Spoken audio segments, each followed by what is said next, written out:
ಮುಂದಿನ ಭಾಗದಲ್ಲಿ ಮಿಲಾರೇಪಾರವರ ಪೂರ್ವಜರು ಮತ್ತು ಜನನ ಅದರ ಬಗ್ಗೆ ತಿಳಿದುಕೊಳ್ಳೋಣ.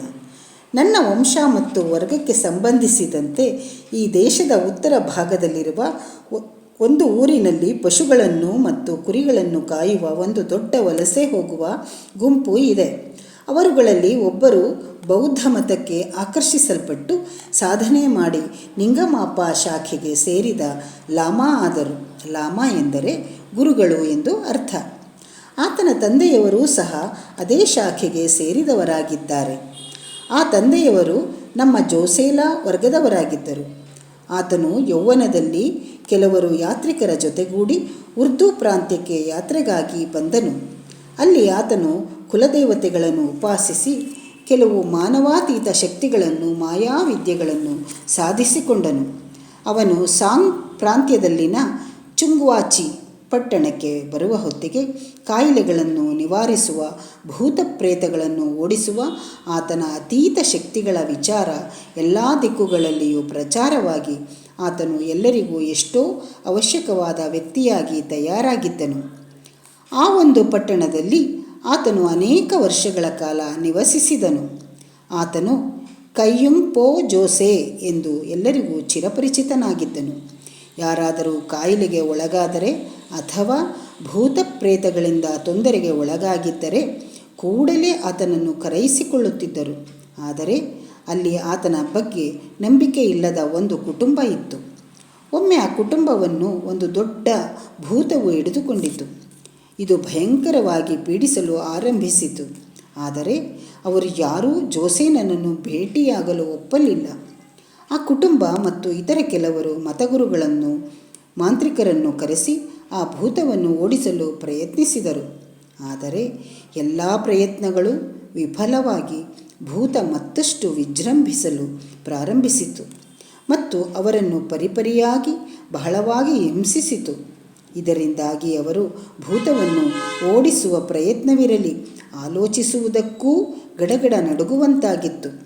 ಕಡೆಗೆ ಆ ಕುಟುಂಬದ ಶ್ರೇಯೋಭಿಲಾಷಿಗಳು ಕಾರ್ಯವಾಸಿ ಕತ್ತೆಕಾಲು ಎಂಬಂತೆ ನಿಮಗೆ ಇಷ್ಟವಿಲ್ಲದಿದ್ದರೂ ನಿಮ್ಮ ಸಮಸ್ಯೆ ಪರಿಹಾರ ಆಗುವ ಸಲುವಾಗಿ ನೀವು ಜೋಸೇನನನ್ನು ನಿಮ್ಮ ಮನೆಗೆ ಆಹ್ವಾನಿಸಿ ಎಂದು ಹಿತವಚನ ನುಡಿದರು. ಆಗ ಮನೆಯ ಯಜಮಾನ ಇದಕ್ಕೆ ಒಪ್ಪಿ ಜೋಸೇನನನ್ನು ತಮ್ಮ ಮನೆಗೆ ಬರಹೇಳಿದನು. ಅವರ ಆಹ್ವಾನವನ್ನು ಸ್ವೀಕರಿಸಿ ಜೋಸೆ ಅಲ್ಲಿಗೆ ಬಂದನು. ಅವನು ಭೂತದ ಬಳಿಗೆ ಹೋಗುವಾಗ ಜೋರಾಗಿ ಕೂಗುತ್ತಾ ಈ ರೀತಿಯಾಗಿ ಹೇಳಿದನು: ನಾನು ಕಯ್ಯುಂಗ್ ಪೋ ಜೋಸೆ, ಭೂತಗಳ ಮಾಂಸ ತಿಂದು ರಕ್ತವನ್ನು ಕುಡಿಯುವವನು. ನಿನ್ನ ರಕ್ತ ಮಾಂಸ ಹೀರುವ ಸಲುವಾಗಿ ಬರುತ್ತಿದ್ದೇನೆ. ಅಲ್ಲೇ ಇರೋ ಎಂದನು. ಭೂತದ ಶಕ್ತಿಯು ರೇಚುಂಗ್ಪಾ ಜೋಸೆ ಮುಂದೆ ನಿರ್ವೀರ್ಯವಾಯಿತು. ಅವನ ಶಕ್ತಿಯ ದಾಳಿಗೆ ಹಣ್ಣುಗಾಯಿ ನೀರುಗಾಯಿ ಆಗಿ ಹೋಯಿತು.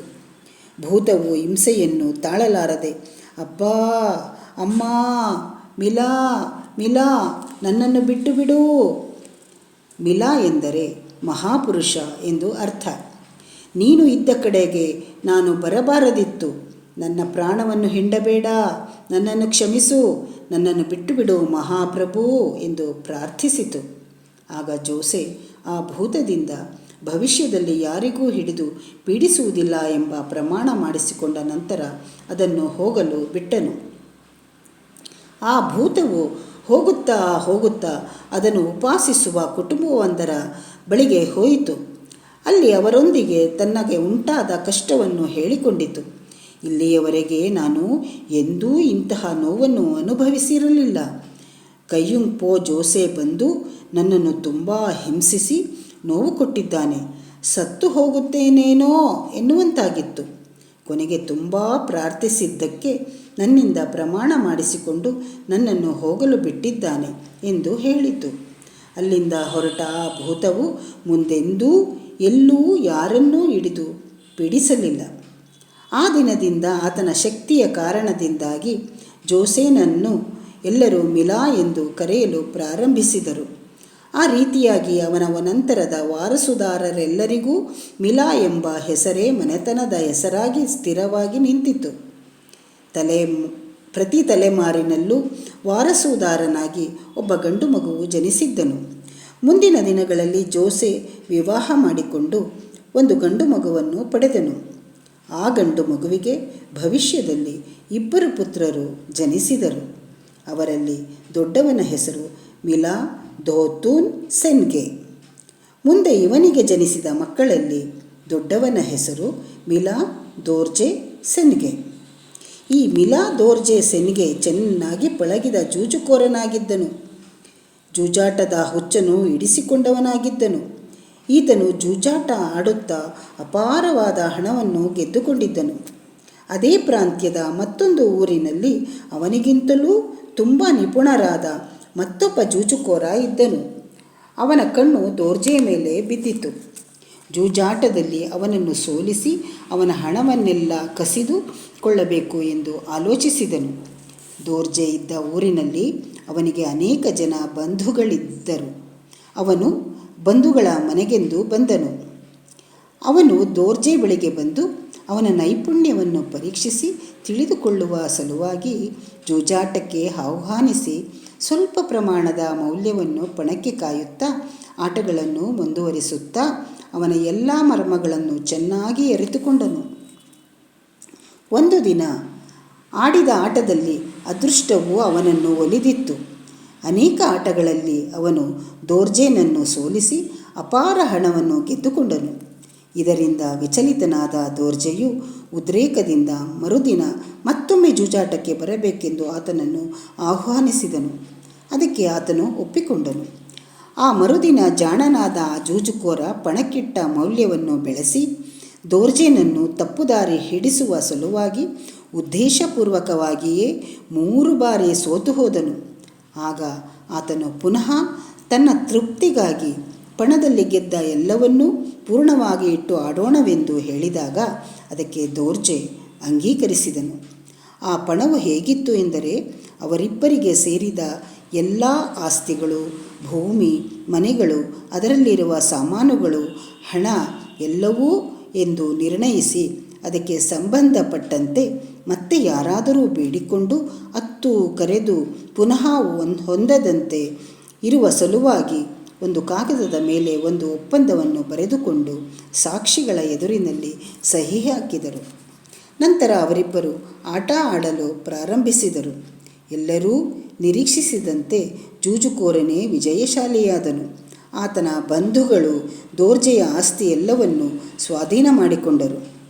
ಇದರಿಂದ ಎಲ್ಲವನ್ನೂ ಕಳೆದುಕೊಂಡು ನಿರ್ಗತಿಕರಾಗಿ ದೋರ್ಜೆ ಮತ್ತು ಆತನ ತಂದೆ 2 ಮಕ್ಕಳು ವಲಸೆ ಹೋಗಿ ತಿರುಗುತ್ತಾ ನೇಪಾಲ್ ಸರಹದ್ದುಗಳಲ್ಲಿರುವ ಗಂಗ್ತಾಂಗ್ ಪ್ರಾಂತ್ಯದಲ್ಲಿ ಕ್ಯಾಂಗ್ಟ್ಸ್ ಎಂಬ ಊರಿನಲ್ಲಿ ಸ್ಥಿರವಾಗಿ ನೆಲೆಸಿದರು. ತಂದೆ ದೋತೂನ್ ಸೆನ್ಗೆ ಪವಿತ್ರ ಗ್ರಂಥಗಳನ್ನು ಓದುವ ಸಮಯವನ್ನು ಕಳೆಯುತ್ತಿದ್ದನು. ಅಷ್ಟೇ ಅಲ್ಲದೆ ಇವನು ಅಲ್ಲಿನ ಬಾರ್ಲಿ ಬೆಳೆಗಳನ್ನು ನಾಶ ಮಾಡುತ್ತಿದ್ದ ಆಲಿಕಲ್ಲು ಮಳೆಯನ್ನು ನಿವಾರಿಸುವ ಹೋಮಗಳನ್ನು, ಪೂಜೆಗಳನ್ನು ನಿರ್ವಹಿಸುತ್ತಿದ್ದನು. ಚಿಕ್ಕ ಮಕ್ಕಳಿಗೆ ರಕ್ಷೆಗಳನ್ನು ತಯಾರಿಸಿ ಕಟ್ಟುತ್ತಿದ್ದನು. ಅಂತಹುದೇ ಇತರೆ ಭೂತ ವೈದ್ಯಗಳನ್ನು ನೋಡುತ್ತಿದ್ದನು. ಈ ರೀತಿಯಾಗಿ ಆತನು ಪೂಜಾ ಕೈಂಕರ್ಯಗಳನ್ನು ನಿರ್ವಹಿಸುವ ಲಾಮಾ ಆಗಿ ತುಂಬ ಹೆಸರು ಸಂಪಾದಿಸಿಕೊಂಡನು. ಆತನ ಮಗ ದೋರ್ಜೆ ಉಣ್ಣೆ ವ್ಯಾಪಾರ ಮಾಡಲು ಪ್ರಾರಂಭಿಸಿದನು. ಈ ವ್ಯಾಪಾರವನ್ನು ಆತ ಚಳಿಗಾಲದಲ್ಲಿ ದಕ್ಷಿಣ ಪ್ರದೇಶಗಳ ಕಡೆ ಮತ್ತು ಬೇಸಿಗೆ ಕಾಲದಲ್ಲಿ ಉತ್ತರದ ಪ್ರದೇಶಗಳ ಕಡೆ ಮಾಡುತ್ತಿದ್ದನು. ಮಂಗ್ ಯು, ಗಂಗ್ ಟಂಗ್ ಪಟ್ಟಣಗಳವರೆಗೆ ಹೋಗಿ ಬರುತ್ತಿದ್ದನು. ಹೀಗೆ ತಂದೆ ಮಗ ಇಬ್ಬರು ಅನೇಕ ಆಸ್ತಿಗಳನ್ನು ಸಂಪಾದಿಸಿಕೊಂಡರು. ತದನಂತರ ಸ್ವಲ್ಪ ಸಮಯಕ್ಕೆ ದೋರ್ಜೆ ಅಲ್ಲಿದ್ದ ಒಂದು ಶ್ರೀಮಂತ ಕುಟುಂಬದಲ್ಲಿನ ಒಬ್ಬಾಕೆಯನ್ನು ಪ್ರೀತಿಸಿ ವಿವಾಹ ಮಾಡಿಕೊಂಡನು. ಅವರಿಗೆ ಒಬ್ಬ ಗಂಡು ಮಗುವು ಜನಿಸಿದನು. ಆ ಮಗುವಿನ ಹೆಸರು ಮಿಲಾ ಶೆರಾಪ್ ಗ್ಯಾಲ್ಟನ್. ಆ ಮಗುವು ಬೆಳೆಯುತ್ತಿದ್ದಾಗ ತಾತನವರು ಮರಣಿಸಿದರು. ತಾತನವರ ಮರಣದ ಎಲ್ಲ ಪೂಜಾ ಕೈಂಕರ್ಯಗಳನ್ನು, ತಿಥಿ ಇತ್ಯಾದಿಗಳನ್ನು ಬಹಳ ವೈಭವದಿಂದ ನಡೆಸಿದರು. ದೋರ್ಜೆಯು ತನ್ನ ವ್ಯಾಪಾರವನ್ನು ಮುಂದುವರಿಸುತ್ತಾ ಈ ಮೊದಲಿಗಿಂತಲೂ ಅಪಾರವಾದ ಆಸ್ತಿಗಳನ್ನು ಸಂಪಾದಿಸಿದನು.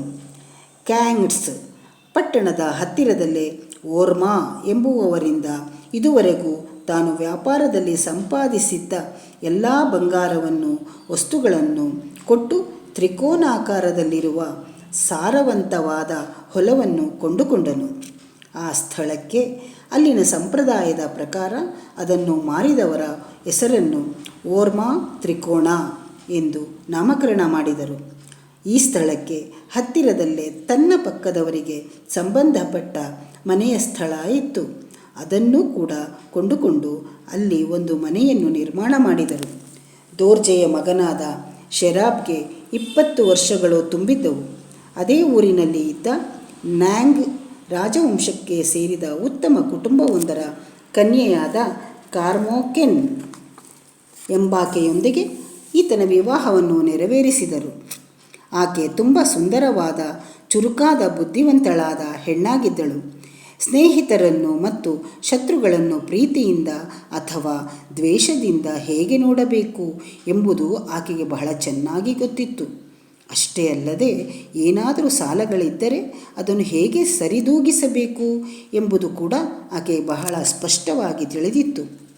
ಅಲ್ಲಿ ನಿರ್ಮಿಸಿದ್ದ ಮನೆ ಸರಿಹೊಂದುವಂತೆ ದೋರ್ಜೆಯು 3 ಅಂತಸ್ತಿನ ಭವನಗಳನ್ನು ಎಲ್ಲ ಸೌಕರ್ಯಗಳೊಂದಿಗೆ ನಿರ್ಮಿಸಿದನು. ಅದು 4 ಸ್ತಂಭ 8 ತೊಲೆಗಳ ಆಧಾರದ ಮೇಲೆ ನಿರ್ಮಿಸಲ್ಪಟ್ಟಿತ್ತು. ಆ ಪಟ್ಟಣದಲ್ಲಿ ಅದು ಬಹಳ ಅದ್ಭುತವಾದ ಭವನವಾಗಿತ್ತು. ಎಲ್ಲರೂ ಅದನ್ನು 4 ಸ್ತಂಭಗಳು 8 ತೊಲೆಗಳು ಎಂದು ಕರೆಯುತ್ತಿದ್ದರು. ಆ ಭವನದಲ್ಲಿ ಆ ಕುಟುಂಬದವರೆಲ್ಲ ಬಹಳ ರಾಜಠೀವಿಯಿಂದ ವೈಭವೋಪೇತವಾಗಿ ಬದುಕುತ್ತಿದ್ದರು. ಈ ರೀತಿಯಾಗಿ ಕಾಲ ಕಳೆಯುತ್ತಿದ್ದಾಗ ದೋರ್ಜೆಯ ಹಳೆಯ ಬಂಧುಗಳಿಗೆ ಇವರು ತುಂಬ ಹಣವನ್ನು ಸಂಪಾದಿಸಿ ಆರ್ಥಿಕವಾಗಿ ತುಂಬ ಸದೃಢರಾಗಿದ್ದಾರೆ, ತುಂಬ ಆಸ್ತಿಗಳನ್ನು ಹೊಂದಿದ್ದಾರೆ ಎಂಬ ಇತ್ಯಾದಿ ವಿಚಾರಗಳು ತಿಳಿಯಿತು. ಆದ್ದರಿಂದ ದೋರ್ಜೆಗೆ ದಾಯಾದಿಗಳಾದ ಯಂಗ್ ಡಂಗ್ ಗ್ಯಾಲ್ಸ್ಟನ್ ಮತ್ತು ಆತನ ಕುಟುಂಬ ಮತ್ತು ಸೋದರಿ ಕಿಯಂಗ್ಸ್ ಫಲ್ಡೇಸ್ ಅಲ್ಲಿಂದ ಇಲ್ಲಿಗೆ ಹಣವನ್ನು ಸಂಪಾದಿಸಬೇಕೆಂಬ ಉದ್ದೇಶದಿಂದ ವಲಸೆ ಬಂದರು. ದೋರ್ಜೆಗೆ ಬಂಧು ಪ್ರೀತಿ ಇದ್ದಿದ್ದರಿಂದ ಅಸೂಯಾರಹಿತನಾಗಿ ಆತನು ಅವರನ್ನು ಬಹಳ ಆನಂದದಿಂದ ಅಪ್ಯಾಯತೆಯಿಂದ ಬರಮಾಡಿಕೊಂಡನು.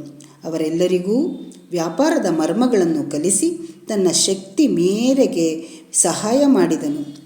ಶೆರಾಬ್ ತಾನು ದಕ್ಷಿಣ ಪ್ರದೇಶಗಳಲ್ಲಿ ಖರೀದಿಸಿದ್ದ ಅನೇಕ ರೀತಿಯ ಸಾಮಗ್ರಿಗಳನ್ನು ಮಾರಾಟ ಮಾಡುವ ಸಲುವಾಗಿ ತಕಟ್ಸಿ ಬೆಟ್ಟಗಳ ಪ್ರಾಂತ್ಯಕ್ಕೆ ಹೋದನು.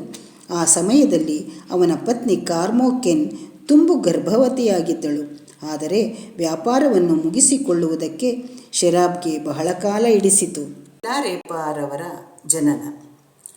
ಅದು ಕ್ರಿಸ್ತ ಶಕ 1052ನೇ ವರ್ಷ. ಭಾರತ ದೇಶದ ಕಾಲಮಾನದ ಪ್ರಕಾರ ಶುಕ್ಲಪಕ್ಷ, ಶ್ರಾವಣ ಮಾಸ, ವರ್ಷ ಋತು, ಆಗಸ್ಟ್ 25ನೇ ತಾರೀಕಿನಂದು ಒಳ್ಳೆಯ ನಕ್ಷತ್ರ ಮತ್ತು ರಾಶಿಯಲ್ಲಿ ನಾನು ಜನಿಸಿದೆನು. ಟಿಬೆಟ್ ಕಾಲಮಾನದ ಪ್ರಕಾರ ಮಗಡ್ರಾನ್ ಜಲನಾಮ ಸಂಪತ್ಸರದಲ್ಲಿ ಶರದ್ ಋತುವಿನ ಮೊದಲ ಮಾಸ. ಕೂಡಲೇ ನಮ್ಮ ತಾಯಿಯವರು ನಮ್ಮ ತಂದೆಯವರಿಗೆ, ನಾನು ಒಬ್ಬ ಕುಮಾರನಿಗೆ ಜನ್ಮವನ್ನು ನೀಡಿದ್ದೇನೆ. ನಿಮ್ಮ ಸುಪುತ್ರನಿಗೆ ನಾಮಕರಣ ಮಹೋತ್ಸವವನ್ನು ನಡೆಸಲು ತಾವು ಕೂಡಲೇ ಎಷ್ಟು ವೇಗವಾಗಿ ಬರಲು ಸಾಧ್ಯವೋ ಅಷ್ಟು ವೇಗವಾಗಿ ಬರುವುದು ಮತ್ತು ಶರದ್ ಋತುವಿನ ಕೆಲಸಗಳು ಕೂಡ ಸಮೀಪಿಸಿವೆ ಎಂದು ತಿಳಿಸುತ್ತಾ ಪತ್ರವೊಂದನ್ನು ಬರೆದು ಒಬ್ಬ ಸಂದೇಶಕಾರನ ಮುಖಾಂತರ ಕಳುಹಿಸಿದರು.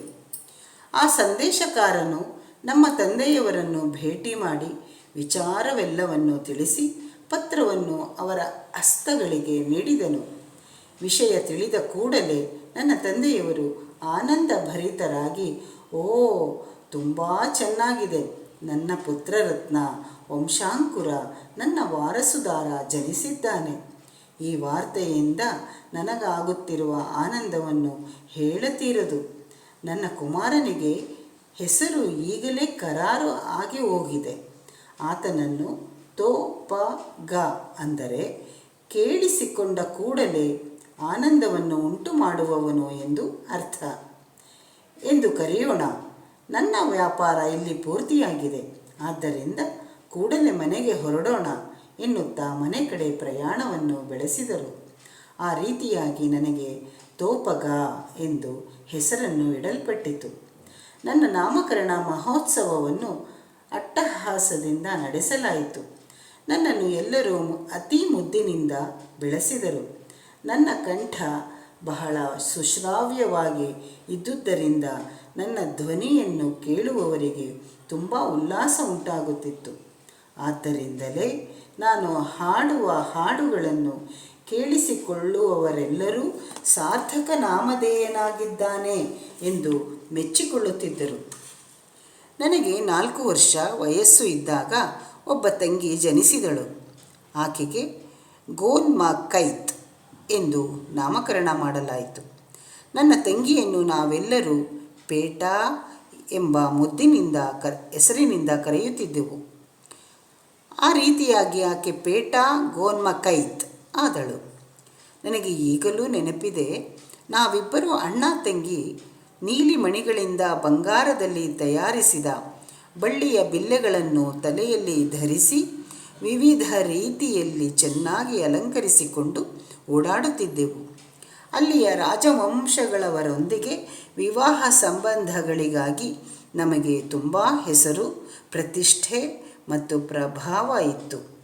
ನಮಗಿದ್ದ ಅಧಿಕಾರದಿಂದಾಗಿ ಸಾಧಾರಣ ಪ್ರಜೆಗಳೆಲ್ಲರೂ ನಮ್ಮ ಕಣ್ಸನ್ನೆಯಲ್ಲೇ ಬದುಕುತ್ತಿದ್ದರು. ಆದ್ದರಿಂದಲೇ ಸ್ಥಾನಿಕಾದ ಆ ಊರಿನ ಪ್ರಜೆಗಳು, ನೋಡಿ, ಎಲ್ಲಿಂದಲೋ ಎಲ್ಲವನ್ನೂ ಕಳೆದುಕೊಂಡು ಇಲ್ಲಿಗೆ ವಲಸೆ ಬಂದು ಎಷ್ಟೋ ಧೈರ್ಯವಾಗಿ ಎದೆಗುಂದದೆ ನಿಂತು ಕಷ್ಟಪಟ್ಟು ಸಂಪಾದನೆ ಮಾಡಿ ಇಲ್ಲಿಯೇ ಸ್ಥಿರಗೊಂಡು ಸಕಲ ಐಶ್ವರ್ಯಾದಿಗಳಿಂದ ತುಂಬಿ ತುಳುಕುವವರು ಎಲ್ಲಿಯಾದರೂ ಇರುತ್ತಾರೆಯೇ?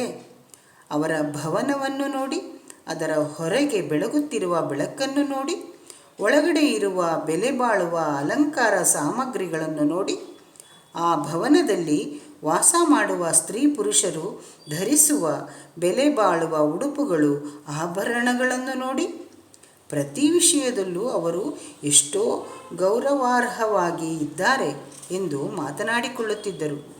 ಆ ರೀತಿಯಾಗಿ ಎಲ್ಲರ ಕಣ್ಣುಗಳಲ್ಲೂ ಅಸೂಯೆ ಕಾಣಿಸುವಂತೆ ನಾವು ಬದುಕುತ್ತಿದ್ದಾಗ ನಮ್ಮ ತಂದೆಯವರಾದ ಮಿಲಾ ಶೆರಾಫ್ ಗ್ಯಾಲಸ್ಟನ್ ಹಠಾತ್ತಾಗಿ ಮರಣಿಸಿದರು.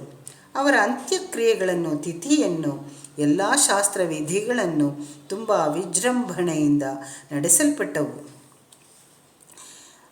ತಾವರೆ ಹೂವು ಕೆಸರಿನಲ್ಲಿ ಹುಟ್ಟಿ ಕೆಸರಿನಲ್ಲೇ ಬೆಳೆಯುತ್ತದೆ. ಆದರೆ ಆ ತಾವರೆ ಹೂವು ಆ ಕೆಸರನ್ನು ಅಂಟಿಸಿಕೊಳ್ಳದೆ ಪರಿಪೂರ್ಣವಾಗಿ ವಿಕಸಿಸುತ್ತದೆ.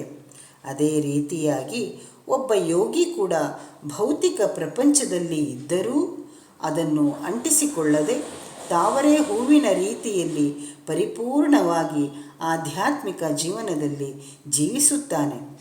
ಕೊಳದಲ್ಲಿರುವ ತಾವರೆ ಹೂವು ವಿಕಸಿಸಿದ ಕೂಡಲೇ ಅದರೊಟ್ಟಿಗೆ ಎಷ್ಟೋ ತಾವರೆ ಹೂವುಗಳು ವಿಕಸಿಸುತ್ತವೆ. ಅದೇ ರೀತಿಯಾಗಿ ಪರಿಪೂರ್ಣ ಜ್ಞಾನವನ್ನು ಹೊಂದಿದ ಮಹಾಯೋಗಿ ಎಷ್ಟೋ ಜನರನ್ನು ತನ್ನ ಹಾಗೆಯೇ ಜೀವಿಸುವಂತೆ ಮಾಡುತ್ತಾನೆ. ಇದರಿಂದಾಗಿ ಎಷ್ಟೋ ಜನ ಮಿಲಾರೇಪಾರಂತಹವರು, ಬುದ್ಧನಂತವರು ತಯಾರಾಗುತ್ತಾರೆ.